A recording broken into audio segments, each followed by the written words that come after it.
ඉතින් අද අපි කතා කරන්නේ අපේ DBMS question set එකේ 27 වෙනි question set එක.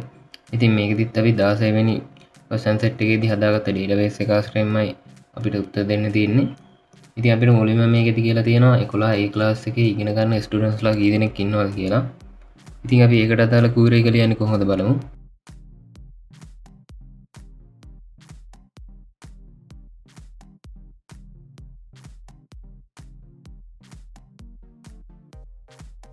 ඉතින් අපි ඇත්තරම් මෙතනදී 11 A class එකේ ඉන්න ස්ටඩන්ස් ලගේ ඉන්ඩෙක්ස් නම්බර්ස් වල කවුන්ට් එකක් තමයි ගන්නේ.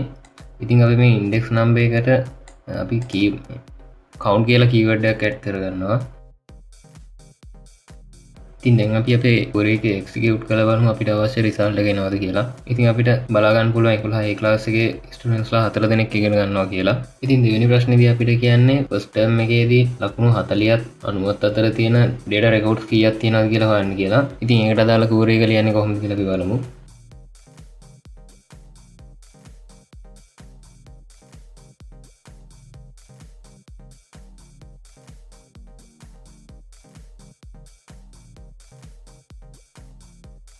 ඉතින් මෙතනදී අපි ගන්න ස්ටුඩන්ට් ඉන්ඩෙක්ස් නම්බර් කවුන්ට් එකක්. ඉතින් මෙතනදී අපි කන්ඩිෂන් එකක් ඇඩ් කරගෙන තියෙනවා ලකුණු 40ත් 90ත් අතර ගන්න ඕන හින්දා ඒ වගේම ටර්ම් නේම් එක ෆස්ට් නේම් විදියට කන්ඩිෂන් එකක් දීලා තියෙනවා. ඒ වගේම අපි මෙතනදී අපේ එක්සෑම් ටර්ම් ටේබල් එක සහ එක්සෑම් මාක් රෙකෝඩ් ටේබල් එක ජොයින් කරගෙන තියෙනවා. ඉතින් අපි query එක එක්සිකියුට් කරලා බලමු අපිට අවශ්‍ය රිසල්ට් එක එනවද කියලා. ඉතින් අපිට බලා ගන්න පුළුවන් අපේ රිසල්ට් එක 19ක් විදිහට තියෙනවා. ඉතින් තුන්වෙනි ප්‍රශ්නේදී අපෙන් අහන්නේ සෙකන්ඩ් ටර්ම් එකේදී සයන්ස් සබ්ජෙක්ට් එකට මුහුණ දුන්න ස්ටුඩන්ට්ස් ලා ගාන ග්‍රේඩ් 11 එකේ ඉන්න ස්ටුඩන්ට්ස් ලා ගානෙන් කීයක්ද කියලා. ඉතින් ඒකට අදාළ query එක ලියන්නේ කොහොමද කියලා අපි බලමු.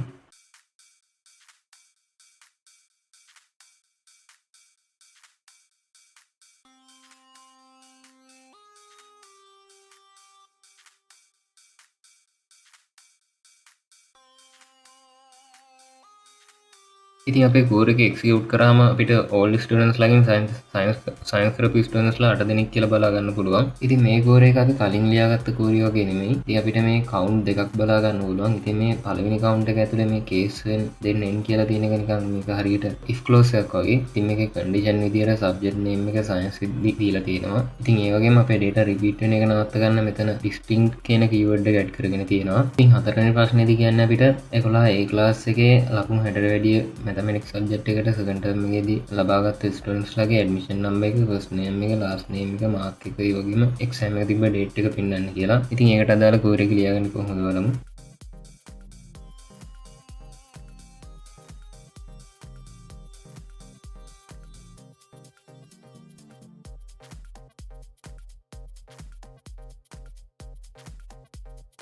ඉතින් අපිට query එක මේ විදිහට බලා ගන්න පුළුවන්. දැන් අපි query එක execute කරලා බලමු. ඉතින් අපිට මේ විදිහට ස්ටුඩන්ට් දෙන්නෙක්ගේ results බලා ගන්න පුළුවන්. ඉතින් මෙතනදී අපි student mark record table එකට student table එක, ඒ වගේම class table එක, exam term table එක, ඒ වගේම subject table එක අපි join කරගෙන තියෙනවා. මෙතනදී අපි mark එක 60ට වැඩි වෙන්න ඕනි කියලා දීලා condition එකක් දීලා තියෙනවා. ඒ වගේම subject name එක mathematics කියලාත් අපි condition එකක් දීලා තියෙනවා. ඉතින් පස්වෙනි ප්‍රශ්නේදී අපිට කියන්නේ second term එකේදී 11 A class එකේ science subject එකට ලකුණු 60ට වැඩි ගත්ත students ලා කී දෙනෙක් ඉන්නවද කියලා. ඉතින් මේකට අදාළ query එක ලියන්නේ කොහොමද කියලා අපි බලමු. ඉතින් මේකදී අපි කලින් ලියාගත්ත query එකම අප්ඩේට් කරගන්න පුළුවන් අපිට. අපිට මෙතනදී subject name එක විදිහට science දෙන්න පුළුවන්. ඒ වගේම මෙතන අපිට count එකක් ගන්න ඕන හින්දා අපි මෙතනදී index number එකේ count එක ගන්න පුළුවන් අපිට. ඉතින් අපිට මෙතනදී මේ අනිත් අදාළ සියලුම දේවල් ටික අයින් කරගන්න පුළුවන් අපිට අවශ්‍ය නැති හින්දා. ඉතින් අපිට count keyword එක පාවිච්චි කරලා අපිට අවශ්‍ය අදාළ count එක බලා ගන්න පුළුවන්. ඉතින් අපි query එක execute කරාම අපිට 3ක් විදිහට බලා ගන්න පුළුවන්. ඉතින් මේ විදිහට අපේ 27 වෙනි question set එක ඉවරයි.